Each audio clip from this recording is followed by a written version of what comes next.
Are you a new or expecting parent and you're just terrified of the sleep deprivation that everybody warns you about? Today, I'm going to give you some really simple tips and strategies to avoid that and get a lot more sleep when you have a new baby. Stay tuned. Welcome to Parenthood Prep, the only show that helps sleep-deprived parents and overwhelmed parents-to-be to successfully navigate those all-important early years with their baby, toddler, and child. If you're ready to provide the best care for your newborn, manage those toddler tantrums, and grow with your child, you're in the right place. Now, here's your host, baby and parenting expert, Devin Clement.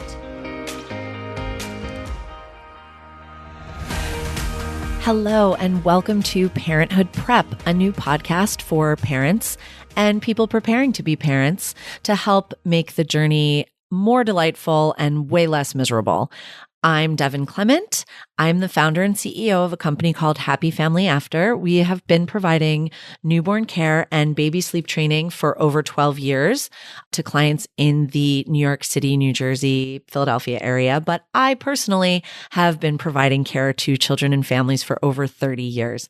And in that time, I have seen so much and learned so much. I kind of consider myself the Jane Goodall of parents because I have been in their homes, watching them close up, helping them, supporting them, following their lead, sometimes giving advice and recommendations, learning from them, teaching them just for so long. And in that time, I have seen so many trends come and go, but I've also seen what sticks around and I've seen what really makes some parents just have such a calm, positive experience and what makes others really miserable. And a big topic we're going to be talking about a lot is sleep, right? You hear that so much, especially with a new baby. Are they sleeping? Are they a good sleeper? Are you sleeping? Oh, the sleep deprivation is going to be terrible. Oh, you better get your sleep now because once that baby comes, you're never sleeping again. Helpful, right? Thanks, guys. What I'm going to talk to you about today is how to get more sleep when you have a brand new baby.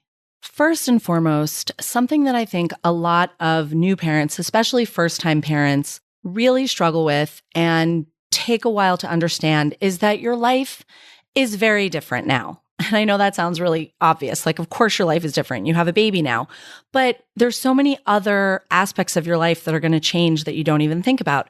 For instance, your schedule. Prior to this baby, you were, maybe going to bed at 11 o'clock, waking up at 7, getting ready for work, going to the gym, having your coffee, doing whatever. That's not what your life is going to look like now. You're going to be getting up multiple times a night to feed the baby, to take care of the baby, to soothe the baby, to take care of yourself, your physical needs, especially if you're the parent that gave birth. And that takes up a lot of time. So it takes 12 hours to get 7 to 8 hours of sleep, sometimes to get even 6 hours of sleep. And that can be really hard to wrap our heads around, especially because as a society, we put all this emphasis on, getting up early and being the early bird. And, there's this moral judgment that comes along with it if you sleep late. Trust me, I've been a night owl my whole life and I have dealt with this judgment. And also on the flip side, that if you go to bed early, you feel like people are judging you for, not having fun, not watching television, not making the most of your evening. And that can be really difficult. So what does that look like? How do we get the amount of sleep that we need in the amount of time that we have available? Well, there's two ends of the night, right? There's the front end, the evening, and then there's the back end, the morning. And when we work with our clients doing overnights, one thing that I see just tremendously is that they're not used to winding down as early as you're going to start needing to wind down. Now, does this mean you need to wind down at 6 o'clock? No, you can wind down at whatever time you want for yourself and for the baby. But think about that 12-hour window. If your goal to start the day is 7 a.m., you want to get that baby started winding down by 7 p.m. in the evening. And what we see all the time in my industry when we're helping our newborn care clients with their overnight support is that we walk in for our shift. Maybe it's 9, maybe it's 10, and every light in the house is on. The baby's fussy. Maybe they're half dressed in a diaper. The parents are absolutely ragged, passing the baby back and forth, so stressed out.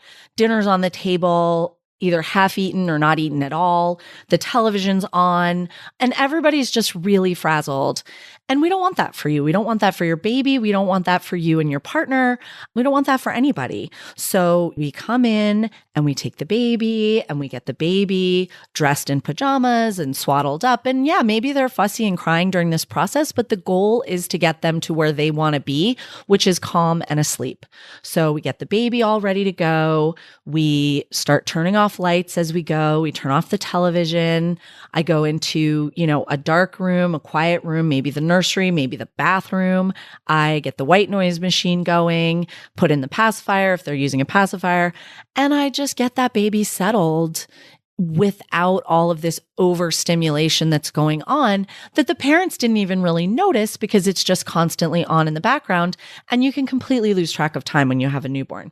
So, once the baby's settled, the parents can eat their dinner, they can take a shower, they can get changed into their pajamas, whatever they want to do. And I just start to see over time as I'm coming in and I'm starting this routine for them that they start getting on board with it and they start winding things down earlier and earlier so that when I show up for that shift at 9 p.m. or even at 7 p.m., the lights are dim, the TV's off for the moment. That doesn't mean you can't, watch Netflix after the baby's down, but just eliminating as much, noise and light as possible, just keeping things calm. You can just really feel the energy shift. You can feel the parents being calmer. You can feel the baby being calmer. Everyone is just more relaxed. And once that baby gets settled, you guys have time to do whatever you want. You can eat your dinner. You can watch your shows. You can talk to each other, talk about your day. You can really do whatever. And they really, really appreciate it. And listen, this is not just when you have a brand new newborn. This carries over into toddlerhood, preschoolers, all ages of kids. I worked with a family sleep training a couple of years ago with their toddler. He was a little over a year. And they also had a 4-year-old. And the parents worked together. They had their own business and they would come in at the same time, relieve the nanny. It would be like 5, 6 o'clock. The kids would have eaten dinner. Then they would say goodbye to the nanny, throw the kids in the bathtub, get them bathed and take them out, get them dressed. Meanwhile, every light in the house is still on. They're watching television. They're doing this, they're doing that. And it was just really chaotic for everyone. And I could see that as the observer. Like I said, I'm like the Jane Goodall. I'm observing what's happening. And so while they were bathing the kids, I started going around and shutting out some of the lights, turning them on dim. I got the kids' pajamas laid out in the living room so that when they were ready to come out, they would have a nice, peaceful environment to come out to. And that was the first step in the sleep training process for the whole family. They got the kids in their pajamas. They had their milk on the couch. They, maybe watched some videos or listened to some music, and they brought the baby upstairs and everyone was just so much more calm and peaceful. Now, of course, we still had to do sleep training, which, was a big part of the process. But by the time I was done there, the whole family had just this nice, calm, wonderful bedtime routine that the parents looked forward to instead of coming home from work in this state of total chaos and continuing the chaos right into bedtime. And it was funny because the mom said to me on the last day, she said that one of her coworkers had asked her, how's it going with the sleep trainer? And she was like, oh, it's going so great. He's doing so well. He's going down. He's sleeping through the night. And the coworker was so fascinated. And she was like, what did she do? And the mom said, well, it's going to sound really stupid, but she turned off the lights. And sometimes something that simple, again, it wasn't the thing that sleep trained this baby, but it just made everything so much calmer and more peaceful for the whole family. And, sometimes I feel guilty coming in as the calm, well-rested, confident, person with a lot of experience and taking your baby and getting them calm where you couldn't. But a lot of that is because I am the calm, well-rested person coming onto the scene, and they really pick up on that.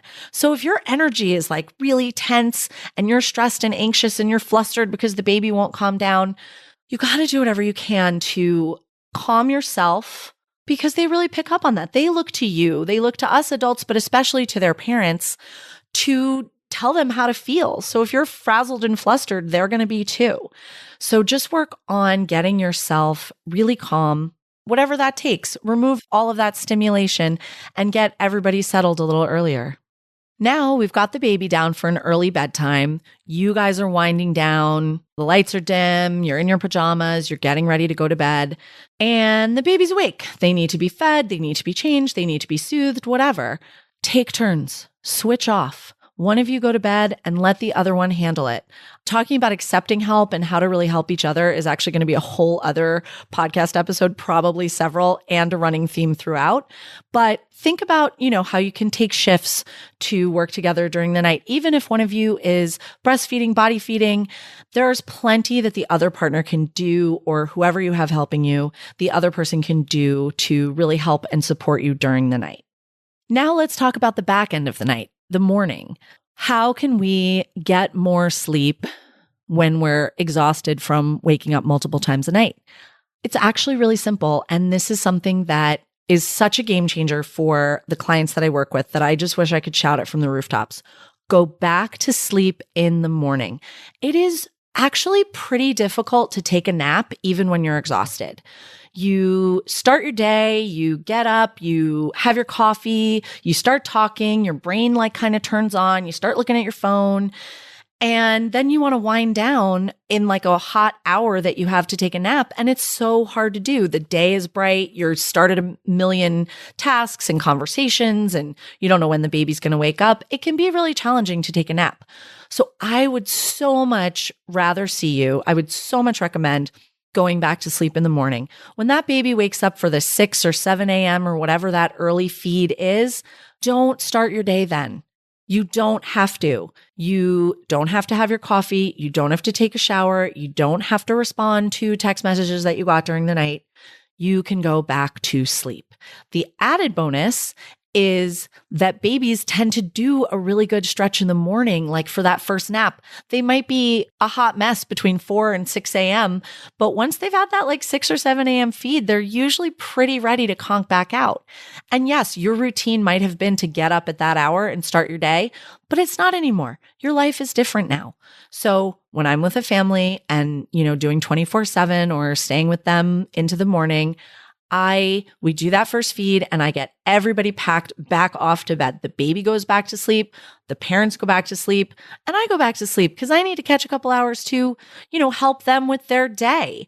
And it's just so great for everyone. And then we start our day at 10 a.m. There's no police. There's no early bird police coming and saying, oh, well, you slept past 8 o'clock, so you're not a good mom.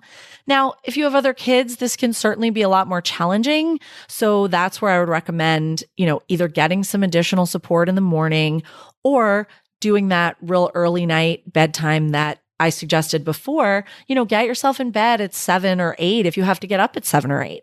But if you are able to sleep in because it's your first baby or whatever, then absolutely take advantage, go back to sleep in the morning. You will be much more able to do it. Your baby will be much more able to do it. And you will wake up so refreshed and ready to start the day just a little later in the morning. That's all.